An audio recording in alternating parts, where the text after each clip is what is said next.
It pleased Darius to appoint 120 satraps to rule throughout the kingdom, with 3 administrators over them, one of whom was Daniel. The satraps were made accountable to them so that the king might not suffer loss. Now Daniel so distinguished himself among the administrators and the satraps by his exceptional qualities that the king planned to set him over the whole kingdom. At this, the administrators and the satraps tried to find grounds for charges against Daniel in his conduct of government affairs, but they were unable to do so. They could find no corruption in him, because he was trustworthy and neither corrupt nor negligent. Finally, these men said, "We will never find any basis for charges against this man Daniel unless it has something to do with the law of his God." So these administrators and satraps went as a group to the king and said, "May King Darius live forever. The royal administrators, prefects, satraps, advisors, and governors have all agreed that the king should issue an edict and enforce the decree that anyone who prays to any god or human being during the next 30 days, except to you, your majesty, shall be thrown into the lion's den. Now, your majesty, issue the decree and put it in writing so that it cannot be altered in accordance with the law of the Medes and Persians, which cannot be repealed." So King Darius put the decree in writing.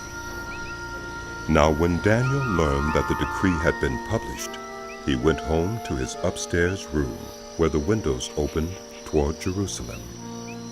3 times a day he got down on his knees and prayed, giving thanks to his God, just as he had done before. Then these men went as a group and found Daniel praying and asking God for help. So they went to the king and spoke to him about his royal decree. "Did you not publish a decree that during the next 30 days, anyone who prays to any god or human being except to you, your majesty, would be thrown into the lion's den?" The king answered, The decree stands in accordance with the law of the Medes and Persians, which cannot be repealed. Then they said to the king, "Daniel, who is one of the exiles from Judah, pays no attention to you, your majesty, or to the decree you put in writing. He still prays 3 times a day." When the king heard this, he was greatly distressed. He was determined to rescue Daniel and made every effort until sundown to save him. Then the men went as a group to King Darius and said to him, "Remember, your majesty, that according to the law of the Medes and Persians, no decree or edict that the king issues can be changed." Very well. So the king gave the order, and they brought Daniel Throw him into the and lion's den. threw him into the lion's den. The king said to Daniel, May your God, whom you serve continually, rescue you.